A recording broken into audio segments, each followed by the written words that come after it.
Bonjour et bienvenue dans les rendez-vous culturels de la ville de Safi. Je suis Abdesalam Boujedraoui. Aujourd'hui, je vous propose de façon brève de prendre connaissance avec un penseur extraordinaire. Il s'agit de William Godwin.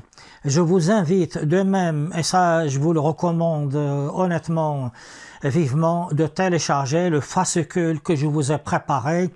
Vous trouverez toutes les informations dans la description. C'est un fascicule qui repose sur des textes de mon blog que j'ai écrit il y a au moins 11 années. Vous y trouverez tout. Dans cette même description, il y a également deux liens pour télécharger des fascicules. Ce sont des thèses de doctorat qui ont été écrites il y a peut-être une centaine d'années. Allons-y donc de façon brève, qui est William Godwin. C'est un Anglais qui est né en 1756 et qui meurt en 1836. Il est né dans une famille pieuse, dévote. Son père était pasteur.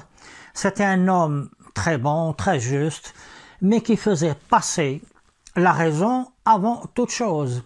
Cela aura une conséquence importante sur les idées de son fils William Godwin. De même, ce père pasteur calviniste prenait certaines idées telles que la distribution des biens pour les plus démunis, pour les pauvres. Cela aussi, c'est un point qui sera absolument déterminant dans la pensée de notre futur grand philosophe William Godwin. Il a reçu une enfance, si on peut appeler ça enfance, très stricte. Et ainsi, il connaissait, alors qu'il était enfant, il connaissait la Bible et les évangiles. Lorsqu'il était enfant, vers l'âge de 5 ans, il s'amusait avec un chat. Et c'était dimanche. Son père va le réprimander parce qu'on ne doit pas s'amuser le jour du Seigneur. C'est pour vous dire combien cet enfant a reçu une éducation religieuse très stricte. Quand il arrive à l'école primaire, il va haranguer les autres enfants en leur parlant du jugement dernier et des feux de l'enfer, à tel point qu'il va effrayer ses jeunes camarades et à tel point qu'il sera plus ou moins rejeté. Il sera éduqué par des femmes, des proches parentes, qui sont elles-mêmes très dévotes et qui vont donc continuer à construire son éducation très austère et très sévère. Quand il va grandir un peu plus, il sera sous l'enseignement d'un Samuel Newton, qui lui-même est un adepte d'un terrible pasteur qui s'appelle Sandman, qui disait que 99% des calvinistes étaient damnés.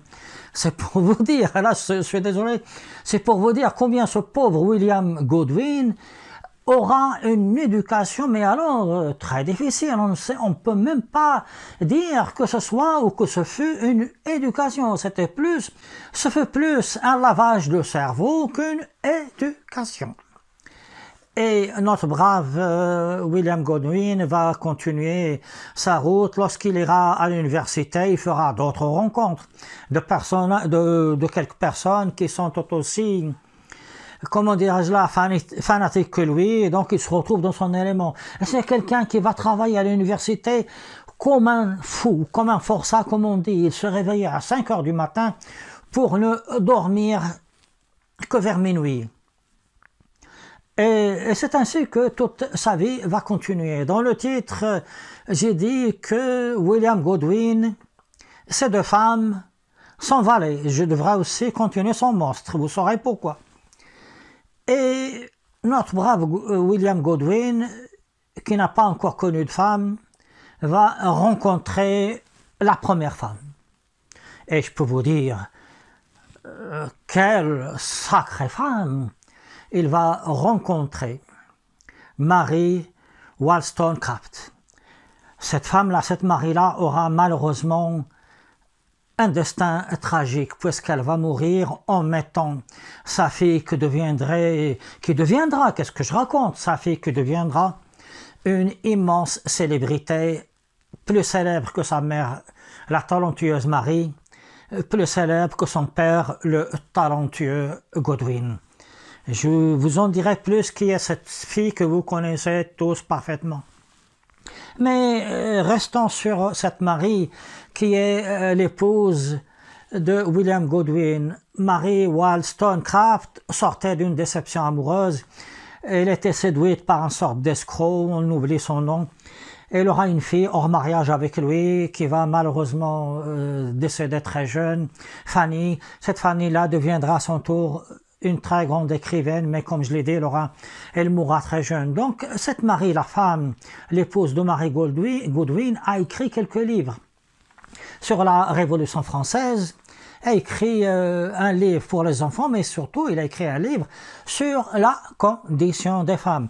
Je peux vous dire que Marie Wollstonecraft est une très grande dame et je consacrerai peut-être au moins une vidéo dès que j'aurai rassemblé suffisamment d'éléments pour créer un corpus. Mais c'est une femme exceptionnelle. Lorsqu'ils se marient, ils ne vont pas vivre ensemble. Pourquoi? Parce que William Godwin, comme nous le verrons dans quelques secondes, n'était pas pour la vie en commun. Pour lui, la vie en commun détruit la pensée, détruit tous les horizons de pensée de l'être humain. Il y a une certaine aliénation de la condition de l'homme, de sa condition en tant qu'homme, en tant qu'homme libre. Et ils auront une correspondance. Et je peux vous dire que la correspondance entre Marie et William est une correspondance très touchante.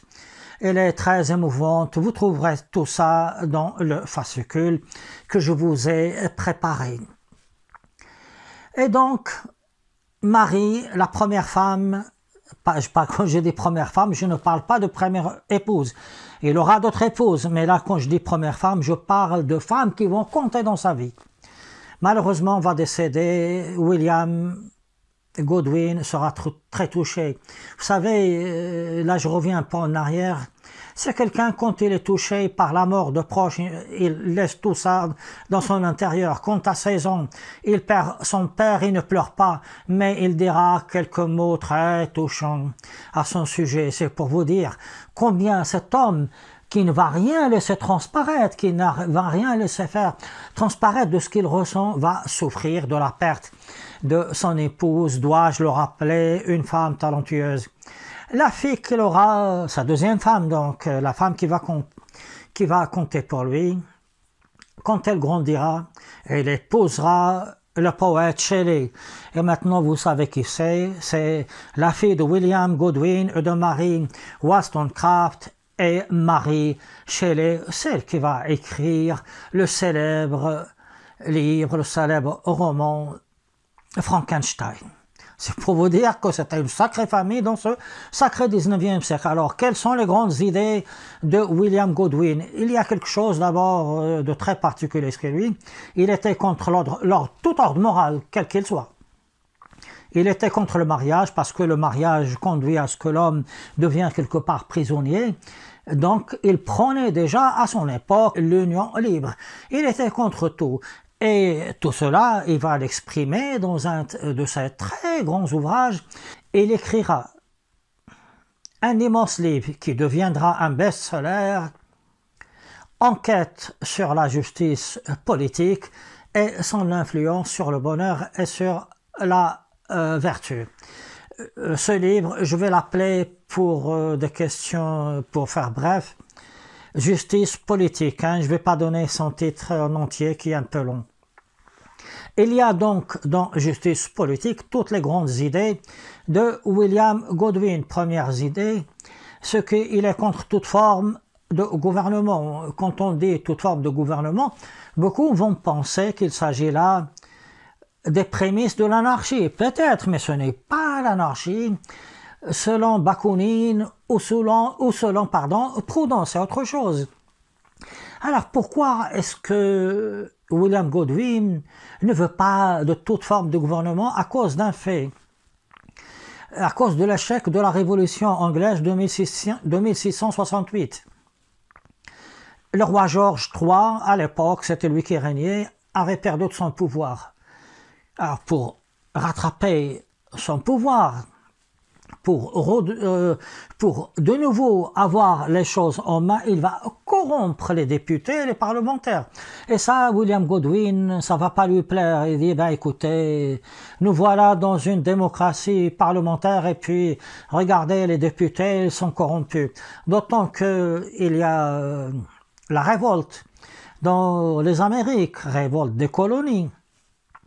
Et pour réprimer cette révolte des colonies aux Amériques, George III va lever des impôts qui vont appauvrir et qui vont pousser le peuple anglais dans la misère. Et cet argent-là, des impôts, il en a aussi besoin pour corrompre le Parlement.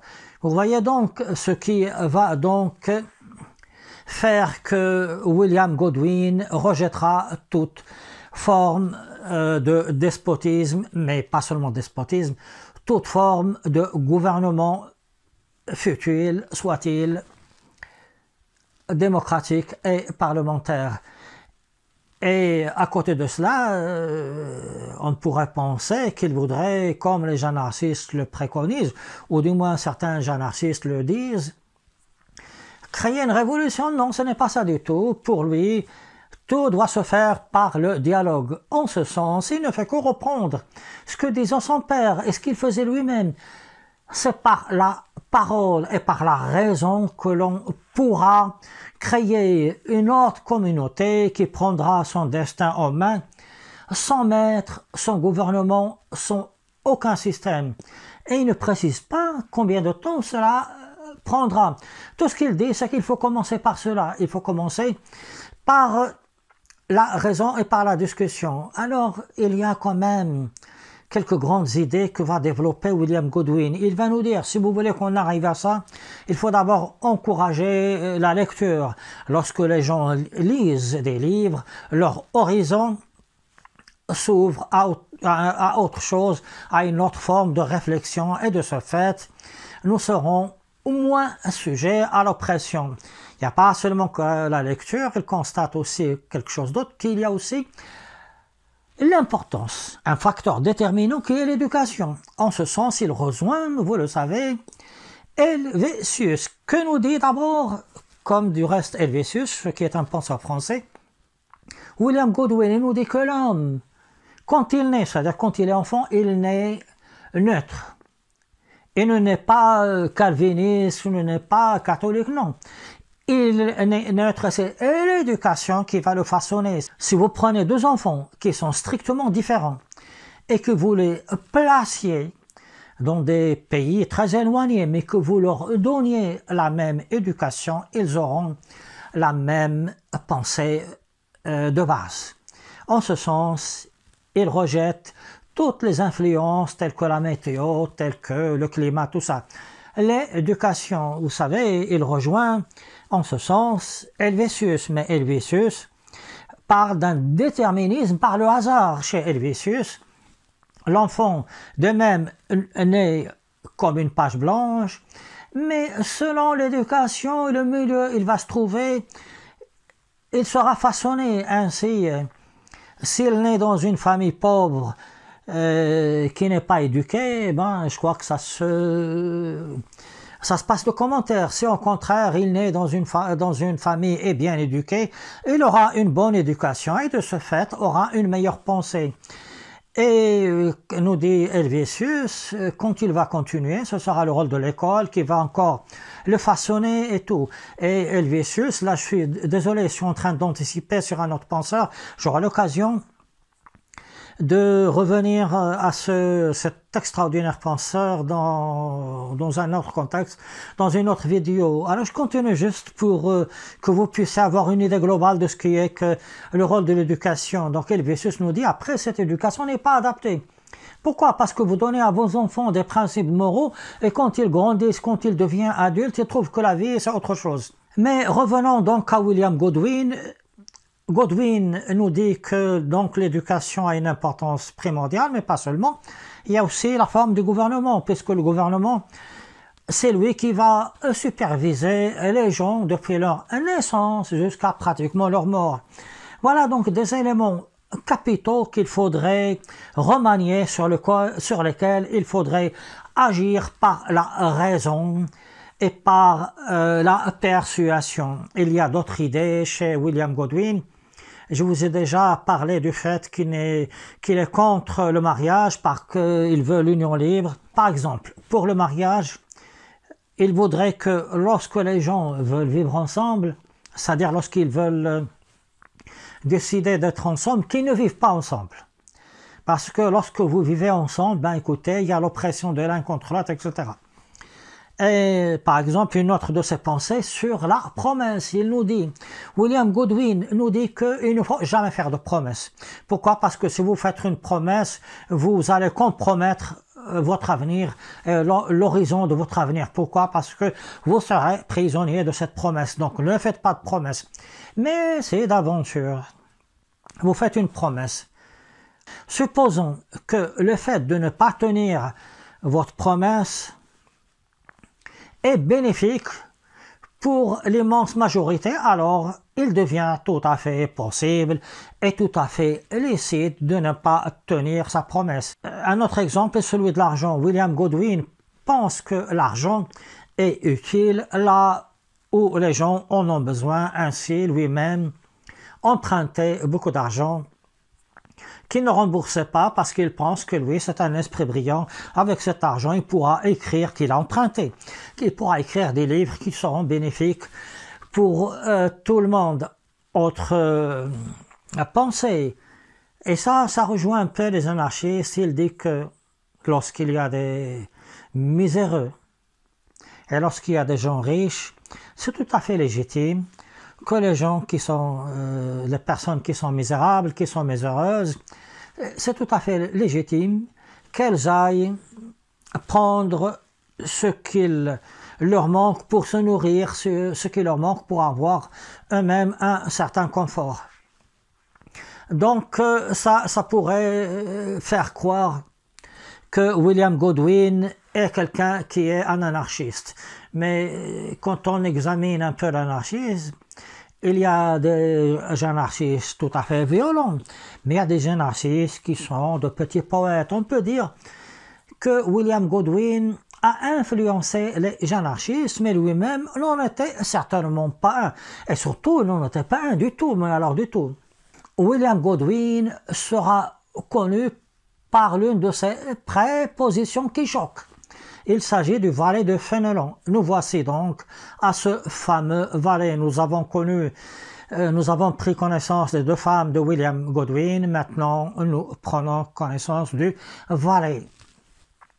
Que nous dit William Godwin? Il nous dit, supposons, dans la maison de Fénelon, il y a Fénelon qui est un immense écrivain, un immense penseur, et son valet, mais que vous ne pouvez sauver qu'une seule personne. Vous devriez surtout, avant tout, sauver Fénelon et laisser dans cet incendie mourir le valet. Pourquoi? Parce que Fénelon est un esprit brillant qui, par ses livres, va dispenser du bonheur au plus grand nombre. C'est quelqu'un qui est plus utile à la société que son valet. Il y a plusieurs valets, des milliers, mais il y a un seul Fénelon. Et surtout, William Godwin dira, si ce valet était mon père, je dirais la même chose. Nous voici donc en plein concept de l'utilitarisme. Du reste, il y a beaucoup de choses qui sont à la base plutôt de l'utilitarisme que de l'anarchie chez William Godwin. Alors, je vous donne par-ci par-là quelques autres pensées concernant la prison. Comme Jérémie Bentham, que nous verrons la prochaine fois, William Godwin est contre la prison parce que ce n'est pas juste que des gens qui ont commis de l'arson, qu'on puisse les mettre en prison pour les humilier, d'accord. Mais il nous dit, maintenant, actuellement, Nous avons besoin de prisons, mais ces prisons-là ne doivent pas être perçues comme des châtiments, mais avoir une utilité tant pour la société que pour le prisonnier lui-même, pour le réhabiliter. Mais une fois que nous aurons aboli toute forme d'autorité, toute forme de société, toute forme de gouvernement, les prisons d'eux-mêmes vont disparaître.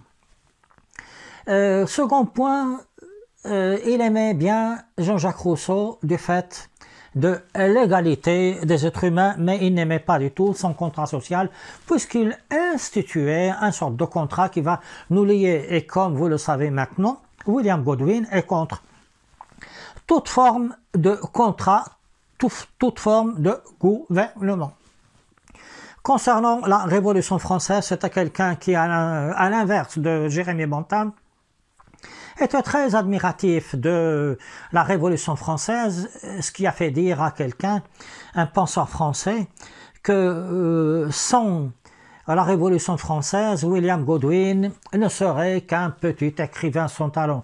Moi, je doute fort de cela. Moi, je crois qu'un esprit brillant est un esprit brillant. Qu'est-ce qu'on peut dire encore de William Godwin? Et là, je veux faire une petite synthèse. Ce que William Godwin veut, une société de justice, une société où il n'y a aucune forme de gouvernement. Dans cette société, chaque personne n'est qu'un élément d'un tout. Ce tout n'est pas une oppression de l'individu, loin de là. Il voudrait que la personne pense l'utilité générale, que l'addition en quelque sorte, on pourrait le comprendre, c'est parce que nous aurons des gens, une multitude de personnes qui auront la raison, c'est pour ça que nous aurons en fin de compte une société juste, sans oppression aucune, etc. Mais ils ne pensent pas. Je suis désolé, là je me répète, c'est très important pour ne pas retomber dans d'autres penseurs, parce que c'est capital. Ils ne pensent pas que la société, ils ne pensent pas la société comme un élément d'oppression, comme le dit de façon un peu plus claire Jean-Jacques Rousseau. Et lui, c'est autre chose. C'est que William Godwin pense c'est une symbiose de l'ensemble des individus avec l'individu lui-même. Je pense que avec ça, vous en savez assez sur William Godwin. Je suis désolé si mes vidéos sont un peu hachées, mais vous savez, c'est très compliqué de vous parler d'un esprit aussi brillant, aussi étalé, aussi dispersé que William Godwin. La prochaine fois, je continuerai mes vidéos sur ce sacré 19e siècle avec un penseur exceptionnel qui est très très connu dans le monde anglo-saxon, qui est un des pères de l'utilitarisme, c'est Jérémie Bentham. D'ici là, je vous dis merci pour votre écoute. Je suis Abdessalam Boujedraoui et vous écoutez les rendez-vous culturels de la ville de Safi.